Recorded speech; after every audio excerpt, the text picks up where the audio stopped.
All right, everybody, we're back, and we are here with a very funny comedian, pretty new to the scene. Here he is, everybody, Daniel LaROCCO. Daniel, am What's I going saying the on? name right? It's LaROCCO, right? Yeah, LaRocco. LaRocco. Very I've cool. heard LaRocca, LaRocco, Suck It. I don't know. I've heard it all. You probably get Daniel LaRusso quite a bit in your Oh, lifetime. yeah. Plenty of LaRousse. Plenty of LaRousse, Yes, yeah. yes, indeed.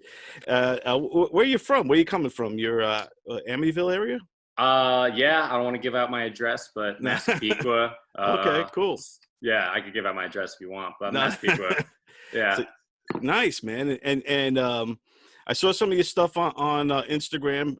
Very funny, Yes. man. And how long have you been Thank doing you. stand-up? A year and not even a month, I don't know, 13 months. So here we are, your first year in. All of a Yeah. sudden, everything comes to a screeching halt with Yeah. COVID. You just getting your stride. You're getting out there. You played Governors a few times, right? Yes, I did. I actually I started there because I took the I did the class with John Truson.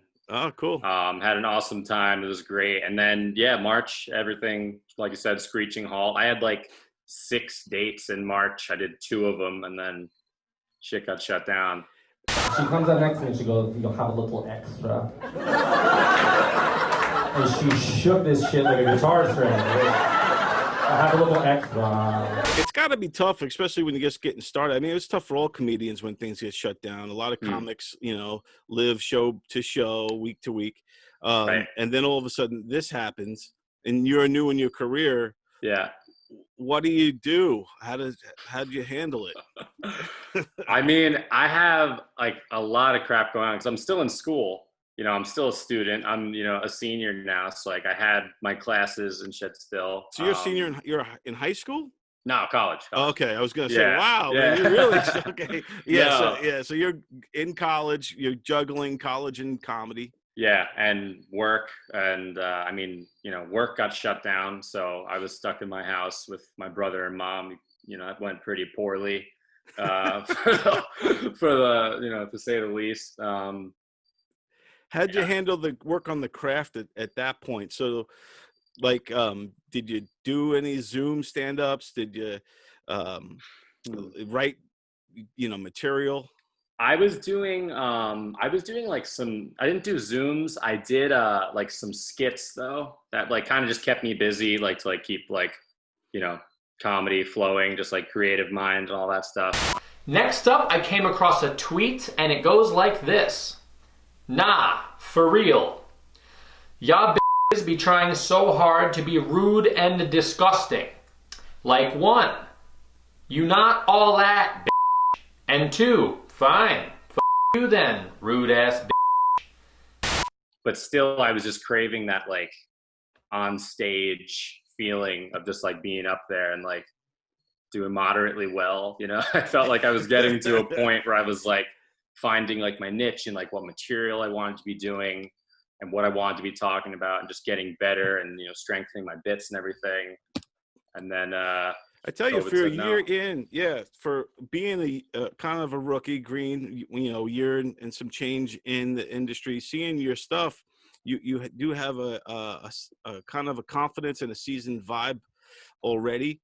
And that goes a long way. Stage presence is everything. Likability factor is clutch. Yeah. As soon as you jump on that stage, half of the crowd already has their mind made up about you. Oh, absolutely. Yeah. First impressions I've found is key. In the beginning, if you don't win them over, certain people are this kid sucks. I don't care what he says. I hate his guts. I'm never going to laugh. The beginning is that crowd that I think from the video you saw was they were a really good crowd, and I could tell they wanted to be engaged with. So I just included them a lot, throughout the set, and it paid off pretty well. I mean, for me at least, not for everyone, cool. But so you began with John Truson School, which is taught right there in Governors. Yeah. Who was in your kind of graduating class? Is there anybody still working the scene right now? Anybody that what's his last name? Gregory Joseph. He's awesome. He's still, he's still kicking at it. He's doing really well. Really funny guy. We met in the class and we talk a lot. We're really, we're pretty good friends. We love to. We just did a show together recently. I've gotten, around. I've met a lot of really awesome people. And like you're saying, like about that camaraderie, like it's fun, especially on the show, because people, if it's a terrible crowd or if it's a weird night, like everyone's experiencing the same thing, Right. So like just the shittiness unites you. And like the camaraderie is awesome. And then I've run into certain, speed bumps in the way that some people are like not like very competitive, and that that's kind of a pain in the ass to have to deal with. Like very, That's anywhere though. If it's true. You're right. If we worked at a, let's say we worked at a ad agency, and all of a sudden I've been there for 20 years, and all of a sudden you're the new hotshot kid that comes in, and you have all these great ideas. I'm going to like, try to, ambush you and just resent you and throw obstacles in your way. But but you got to remember, even that older guy, it's been doing it for a long time. He was once the new guy. Yeah. And what keeps you going is to be able to, the resilience, to be able to keep going. And like, like Rocky says, you gotta keep moving forward. That's how winning is done. Have you run into any of that yet, where you self-doubt and God, it's all doubt. It's all oh yeah, and kind of early on too, because like I did like those, the class shows, and those were all great because the crowd, like, it's like a fake crowd. They're all your friends and family. You can say the worst joke. They're like, you're the funniest piece of shit. And I'm just like, it made me like, at my third show, I'm like, I got this figured out. This is easy. Where's my Netflix special? Yeah, exactly. I'm like, I'm the funniest fucking idiot out there. And then I did like my first like not class show at Broadway Comedy Club, it was last September, and I ate a bag of cheese, man. I went up there and was like, I'm gonna do all new stuff because I'm sick of that old crap, and just try the new, and oof. My name's Dan LaROCCO. I'll tell you guys a bit about myself. Growing up, I had a teacher that tried to have sex with me, which is probably the weirdest part about being homeschooled. It was a disaster from the start, because like it was a 10 p.m. show. I didn't go on till 12:15. Wow. And it started late. There were too many comics. Too many people had like a lot of time, and it was like it was hard. Well, the audience is already drained before you even get on there, and the audience is like looking at their watch, and then it's like, oh god, another comic. I went up, and like I wasn't even the last person. And I went up, there was a guy, I kid you not, sleeping on the front table, just like conked out, nap time. And I was just, I couldn't help but like point out, I said to his table, I'm like, hey, is he sleeping? And they're like, no. And I'm like, that guy is sleeping. I'm telling you he's sleeping. Like, and he was, sure enough, he was totally knocked out. And I don't blame him, I probably would have been sleeping. Like, it was bad. It was all bad. And at that point, like, it's got to play with your head. You see, okay, this crowd is literally sleeping. I got to go up now, perform for this. Yeah. But now, in your mind, what are you going to do to win them? Is there a plan in place? I know, at this point in your career, what are you thinking? How are you going to do this? In that, I mean, just call them out. Yeah. I found myself just naturally be very into calling things out, and just like as I see it, like. There was this one woman at the last show I did at Mohegan Sun I walked up, I kid you not, I thought like I had like bullied her in high school or something, because she was looking at me just like this, like from the get-go, just like staring at me, arms crossed. So I walked up and was just like, hey, what's going on? All right, you look mad. And I just pointed her out, and like everyone started cracking up. I think 5 times I addressed her and was like, what is wrong with you? And That's was like, awesome. Yeah, she was like in a shadow in the back, like under the table. No one could see her, and I couldn't help myself but just be like, I need to chat about it. Like I can't not. I don't know. She yawned now. Guys, she yawned. Oh my god. This is where we're at. Fuck. But as far as material goes, right? So now we had the glory days of the 80s and 90s, where you could say anything, do anything. Andrew Dice Clay, you had Sam Kinnison's. And those days are gone. We are now in PC jail. Yeah. where you have to be careful of everything, right? It's like, it's like the HR department is everywhere now, right? Right. As a comedian, is this in your mind when you're thinking about taking a bit to the stage? Are you saying, I can't do that anymore, I can't do this, or I can't, or the woke people will love this, or how do you write? I always, especially for a newer guy, always curious. Right. I mean, the woke people will love it, but sometimes there's not enough woke people to warrant doing the jokes, sadly. Because, I mean, yeah, I have a decent chunk on just like, homosexuality, and like not even talking and making any, in the bit, I know, looking at them, like there is no defined, like, here's my stance, here's my take, this is wrong, this is right. It's just a topic. And I feel like when people just hear those buzzwords of like, oh, gay, trans, black, white, whatever it is, it's just immediately, you can't say that, you can't say that. And I mean, I think you probably won't get too far playing things extremely safe, Exactly. That's why woke comedy is awful. Yeah. but you, yeah. But you know how you combat it? You I don't know if you'd want to do that, but you face it and you fake it. I don't know if you are homosexual or not, but you say, hey, as a gay guy, I want to say, and then they'll all be on your side. Right. Yeah. I mean, that's, kind of, because in the bit, there's like, in a way, something for everyone. I think it was in the video that I sent you, or that you saw. Right. But there's kind of like, whatever your opinion is, and I'm not even asking opinions. I don't give a shit. I don't want to hear your opinions. That's not what this is about. Right, but like, whatever it is deep down inside, there's something in this bit that I think you'll kind of, enjoy. And, a big thing is, I'm like, I got to stop trying to make everyone enjoy everything all the damn time, That's one in thing. my material. Yep, you can't please everybody, and in comedy, the way the jokes roll, sometimes you're going to offend somebody sooner or later. Yeah, and you can't really worry about it. I just think, and like George Carlin said, he goes, a comedian's job is to find the line and then deliberately cross it. So basically saying you have to offend is that's what's basically saying. So when it comes to comedians, I look at it as all branches of the tree. There's all different types of comedy, just like music. Right. You got your Seinfelds, you got your insult comics, and you got your Carlins, and there's all different kinds. You got your Def Jams. There's all different types. What branch of the tree do you find yourself kind of stemming off of?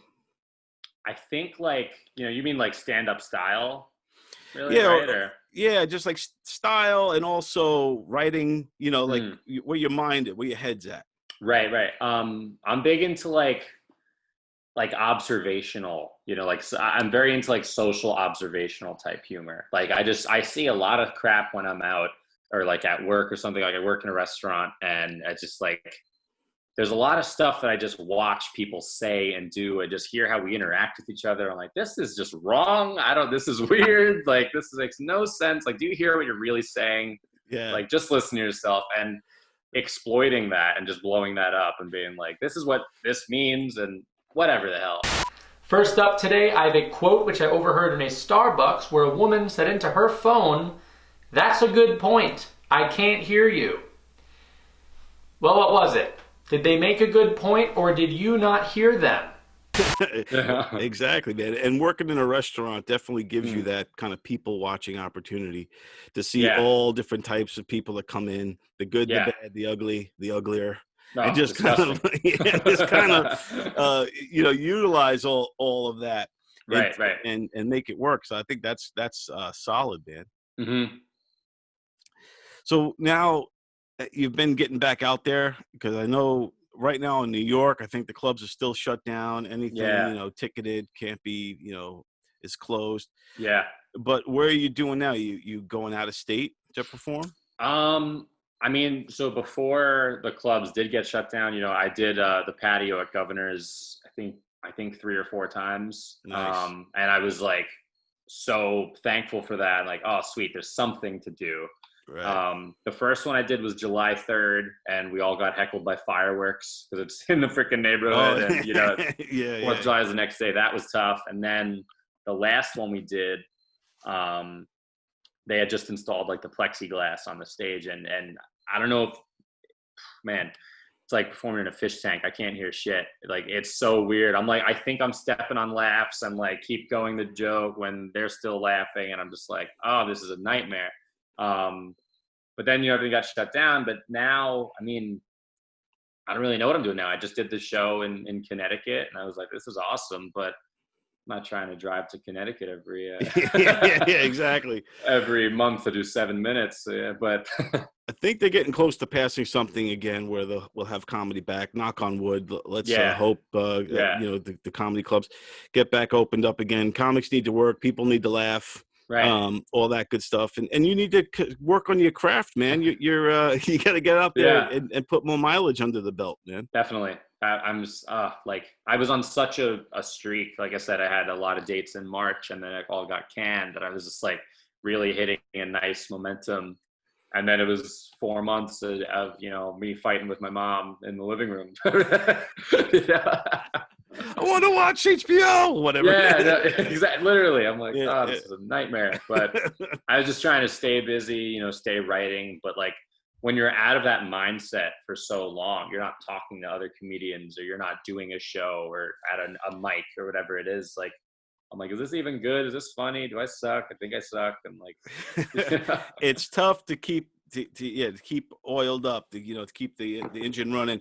But you know, I say just keep writing at this point. Just keep writing material, write jokes, and just keep building on that, and then go back to the notes, check them out. You know, just really tighten them up as much as you can. And then when things start opening back up again, and hey, a lot of people are having garage shows, backyard shows, rooftop shows. It's work. It takes work to be able to get it to go well, because it's probably not going to go well just because of luck. You know, it's not just going to swoop under your ass and right. You got to work it right down the road. Yeah, it's a bitch. It sucks. But I think you got a lot going for you, man. Like I said, you already got a strong presence on stage at this, you know, with 1 year in, you know, you're working on new stuff. You get it. You understand what it means to be a comedian. Thank you. Yeah. And that's half the battle a lot of times too. So, and you're young, man. So, so I think you got a lot going for you in that regard. You got years and years ahead of you, man, to really work at the craft and get solid. So, but I appreciate that. yeah, man. Where could people find you and check you out? Do you have a YouTube page or anything like that? I haven't really set up a YouTube yet. I post all of my clips, any dates to my Instagram. It's Dan_LaROCCO. Anything on there is really, you know, it all gets posted for whatever, and I, you know, keep up to date with posting, you know, content and all that stuff.